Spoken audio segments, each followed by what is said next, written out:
வெற்றி சதி சீரியலில் இப்போ ஒரு அருமையான எபிசோட் வந்திருக்கு. இந்த வீடியோ உங்களுக்கு பிடிச்சிருந்துச்சுன்னா லைக் பண்ணிட்டு கண்டினியூவாக வாட்ச் பண்ணுங்கள்.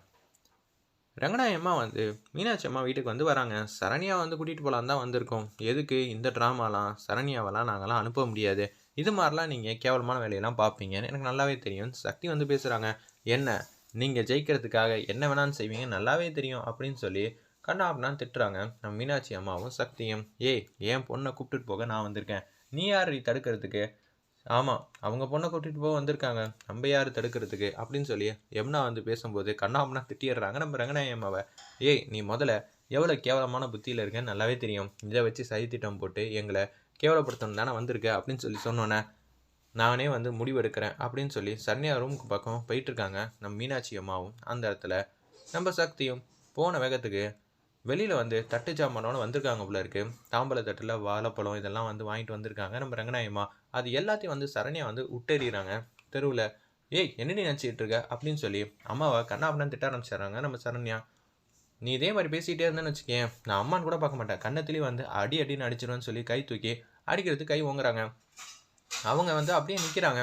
என்னடா அது நமக்கு இப்படி ஒரு அவமானமா அப்படின்னு சொல்லி நிற்கும்போது, இன்னுமா போகாமல் இருக்க, பெத்தவளாக இருக்கேன்னு நினச்சிக்கிட்டு இருக்கேன், நீ பண்ணுற காரியத்தெல்லாம் பார்த்துக்கிட்டு நான் சும்மா இருப்பேன்னு நினச்சியான்னு சொல்லி கண்ணத்திலே திருப்பி ஆல்மோஸ்ட் அடிக்கிறதுக்காக கை ஓங்குறாங்க. வேறு லெவலில் மாசா இருந்துச்சுன்னே சொல்லலாம் அந்த சீன்லாம். ஒரு பக்கம் ரங்கநாயகம்மா எதுவுமே சொல்லாமல் அப்படியே போய் ஒரு இடத்துல உட்காந்துருக்காங்க. அவங்கள சுற்றி 30-40 பேர் என் பொண்ணெல்லாம் இப்படியெல்லாம் பண்ணியிருப்பாளா? அப்போனா அந்த பொண்ணு ஆதங்கப்பட்டு இப்படியெல்லாம் பண்ணுதுன்னா இந்த ரங்கநாயகம்மா என்னெல்லாம் பண்ணியிருப்பாங்க நினச்சி கூட பார்க்க முடியலையே அப்படின்னு சொல்லி எல்லாரும் ஒன்றுக்கு ரெண்டாக முரண்பாடாக பேசுகிறாங்க. இந்த அம்மாவை பற்றி இருக்கிற சுயரூபம்லாம் இப்போ தான் கொஞ்சம் கொஞ்சமாக வெளியில் வருது அப்படின்னு சொல்லிட்டு இருக்காங்க ஊர் மக்கள்லாம். இதெல்லாம் எனக்கு தேவையான்னு சொல்லி ரொம்பவே கடும் கோவத்தில் இருக்காங்க ரங்கநாயகம்மா. அந்த இடத்துல யமுனா கேட்குறாங்க, சக்தி நீங்கள் 2 பேரும் உள்ளே போனீங்க, அப்படி சரண்யாட்ட என்ன சொன்னீங்க? அவங்க ஏன் இவ்வளோ கோவமாக இருக்காங்க? சொல்லுங்கன்னொன்னே எதுவும் சொல்லாமல் மௌனமாக இருக்காங்க சக்தியிலேருந்து எல்லாரும். சரண்யா நீயாவது சொல்லுன்னு சொல்லி அந்த இடத்துல கேட்டோன்னே நம்ம சரண்யா பேச்ச ஆரம்பிக்கிறாங்க. சக்தி உள்ளே என்ன தெரியுமா சொன்னா?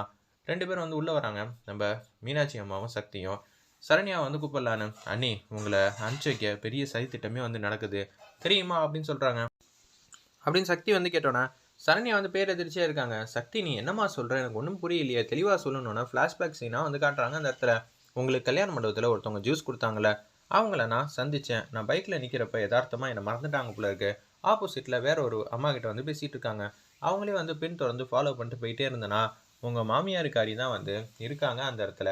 அந்த அம்மா வர வச்சாங்க போல இருக்கு. அவங்க 2 பேரும் சுவாரஸ்யமாக பேசிகிட்டு இருந்தாங்க. இதுலேருந்து என்ன தெரியுது, உங்கள் மாமியார் தான் உங்களை அமுச்சு வைக்கணும்னு முடிவு பண்ணிட்டாங்க அந்த இடத்துல. அச்சோ சகுந்தலாவா இதெல்லாம் செஞ்சா?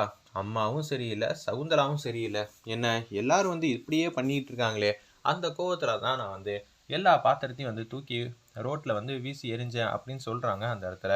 நம்ம யமுனா கிட்ட சரண்யா சொல்லி முடிச்சிடுறாங்க. இப்படியெல்லாம் நடந்திருக்கா அப்படின்னு சொல்லி யோசிச்சுட்டு இருக்கப்ப ஊர் மக்கள்லேருந்து எல்லாரும் ரங்கநாயகி கண்ணாபுண்ணன் வறுத்தெடுக்கிறாங்க. அம்மா இதுக்கு தானம்மா நான் ஆசைப்பட்டேன், சூப்பர்மா அப்படின்னு சொல்லிட்டு இருக்கப்ப, ஏங்க சும்மானு இருக்க மாட்டிங்களா? ஒருத்தவங்க கிடச்சிட்டா போதுமே, எதுவாக இருந்தாலும் பேச ஆரம்பிச்சிருவீங்களே, முதல்ல இங்கேருந்து கலைஞ்சி போங்க. உங்கள் வீட்டில் ஏகப்பட்ட விஷயம்லாம் இருக்கும்ல, அதை தீர்க்க பாருங்கள். அதை பார்க்காம யாரா கிடைப்பா, நமக்கு இன்றைக்கி ஒரு நாள் பொழுது போகிறதுக்கு பஞ்சாயத்து பண்ணுறதுக்கு ஒரு விஷயம் கிடச்சிச்சின்னு சொல்லிட்டு பேசிக்கிட்டு நேரத்தை வேஸ்ட் பண்ணாதீங்க அப்படின்னு சொல்லி அதடியாக பூஜா பேசணுன்னே, இவ பார்த்தியா ரங்கநாயகி அம்மாவோட தூக்கி சாப்பிட்ருவா போல இருக்கே, சரி நமக்கு எதுக்கு ஊரா வீட்டு பஞ்சாயத்துலான்னு சொல்லி அவங்க கடந்து போகிறாங்க. அந்த இடத்துல நம்ம பூஜா சொன்னனால ஊர் மக்கள்லாம் போயிட்டு இருக்காங்க. ஒரு பக்கம் இதெல்லாம் நினச்சி வேதனையோடு இருக்க ரங்கநாயகி திடீர்னு கோவத்தில் ஏஞ்சி கையில் ஒரு பொருள் எடுத்துகிட்டு வேக வேகமாக போயிட்டு இருக்காங்க. அந்த இடத்துல உடனே இதை திணியணும் நம்ம கிரியும் பார்த்துட்டாங்க.